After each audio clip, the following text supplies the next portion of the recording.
भुलक्कड़ बहू। कल ये तेरी बीवी फोन सब्जी की दुकान में भुलाई। वो तो भला है कि पहले भी 5 बार भूल चुकी है, तो लोगों को पता है कि ये मोबाइल तेरी बीवी का ही है। अरे तो कौन सा आईफोन है जो लोग दबा लेंगे?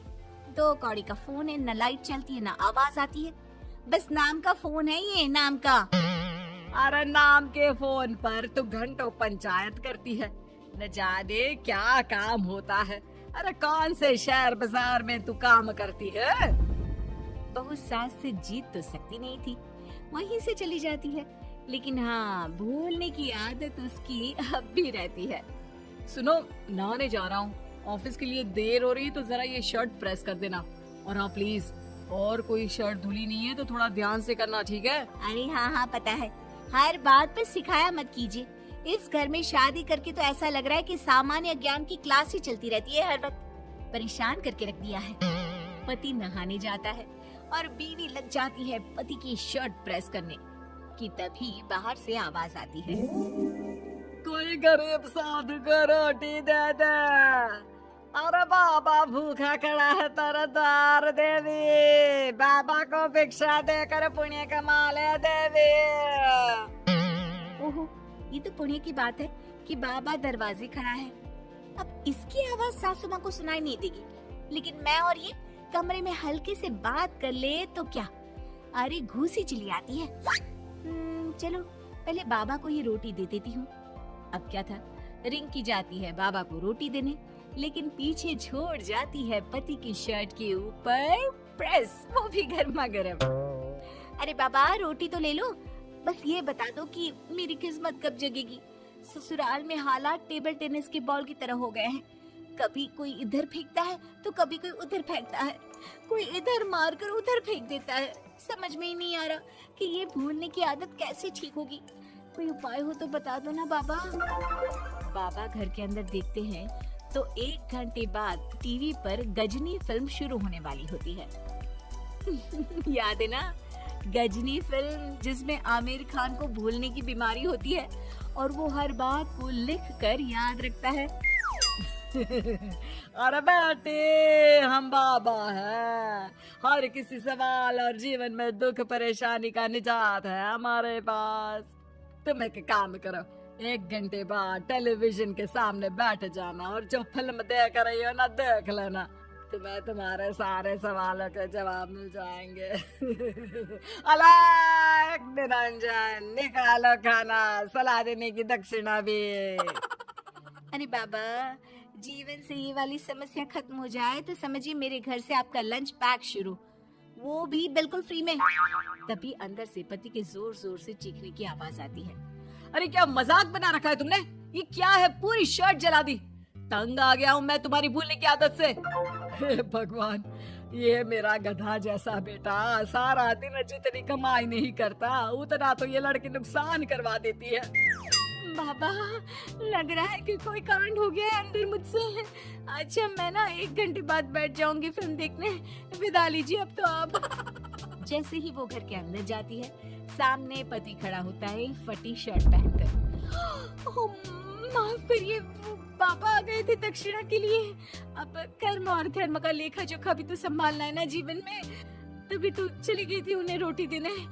वैसे खुशी की बात है, बाबा ने कहा है कि 1 घंटे बाद टीवी देखना, और टीवी देखते ही मेरी ये बीमारी का निजात निकल जाएगा। हाँ, और जो नुकसान हो गया है यहाँ, वो क्या तेरा जोगी बाबा भरेंगे? देखिए प्लीज, शर्ट बदल लीजिए ना। नहीं, आज तो मैं ऐसे ही जाऊंगा, ताकि लोगों को भी पता चले कि कैसी भुलक्कड़ बीवी के साथ निभा रहा हूँ मैं। शुक्र मानो कि छोड़ा नहीं है तुमको। पति की ये बात तो अब रिंकी के तन बदन में लग जाती है। वो सोच लेती है कि अब किसी भी हालत में वो अपनी ये भुलक्कड़पन की बीमारी को खत्म करेगी। फिर क्या था, पति तो फटी शर्ट पहनकर चला जाता है और 1 घंटे बाद बहू कमरे में सो रही होती है कि सास आ जाती है। अरे भुलक्कड़, तुझे तो फर्क नहीं पड़ता, लेकिन हम लोग परेशान हो चुके हैं।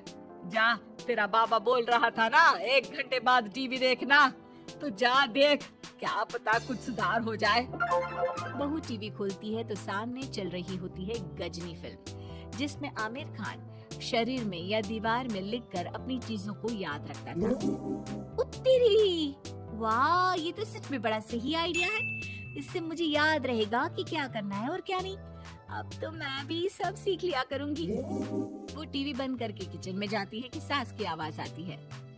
अरे तेरी बुआ सास आ रही है, खाना बना लेना उसके लिए भी। जी माँ जी, बिल्कुल बना लूंगी। और सुन, वो कल वाला जो आटा बचा था ना, उसकी 2 रोटी बुआ सास के लिए बना देना। आटा पड़ा पड़ा खराब ही हो रहा है। बहू फटाफट रोटी बनाती है, लेकिन तभी उसे ध्यान आता है कि बुआ सास की रोटी तो पुराने आटे से बनानी थी। वो पुराना आटा लेकर रोटी बनाकर उस पर पेन से लिख देती है, पुराने आटे की रोटी बुआ जी के लिए। अरे क्या बन रहा है खाने में? भाभी, आपकी बहू की क्या हाल है? भूलने की बीमारी कम हुई या ऐसे ही तबाही मचा रखी है? अरे क्या बताए, अब आज किसी बाबा से उपाय पता किया है, देखो जरा। भाभी, ये आप ही हो जो संभाल रही हो ऐसी बहू। हम लोगों से तो पता नहीं हो पाता या नहीं। तभी वहाँ बहू आ जाती है। हाँ, तभी तो मैं इनकी बहू हूँ, आपकी नहीं। वैसे मैंने तोड़ निकाल लिया है। अब क्या था, बुआ सास जैसे ही खाना खाने बैठती है कि सास बोल पड़ती है। बहू, याद तो होगा नहीं जो बोला था? याद करो, बुआ के लिए कौन सी रोटी बनानी है, कहा था ना मैंने। सब याद है, सब कुछ, ये लीजिए। लेकिन जैसे ही बुआ सास की रोटी उनकी प्लेट में आती है, वो जोर जोर से चिल्लाने लगती है। अच्छा, तो ये टोटका बताया है तेरे बाबा ने, जो कुछ भूलो लिख लो, क्यों? बहू को लगता है कि बुआ सास तारीफ कर रही है। अब क्या करे, याद रखने के लिए कुछ न कुछ तो करना होगा ना, वरना रोज रोज ताने बोलियां खा खा कर तो मैं परेशान हो गई थी। तो क्या कहा तेरी सास ने? बासी आटे की रोटी बुआ सास के लिए? है? बाबा, अरे कैसी बात कर रही हो ननद रानी, मैं ऐसा क्यों बोलूंगी? ऐसे आपको कैसे पता चला? क्योंकि तेरी भुलक्कड़ बहू ने ये लिखा है। बहू सबके सामने वो रोटी रख देती है जिसमें लिखा होता है, बुआ सास की रोटी बासी आटे की।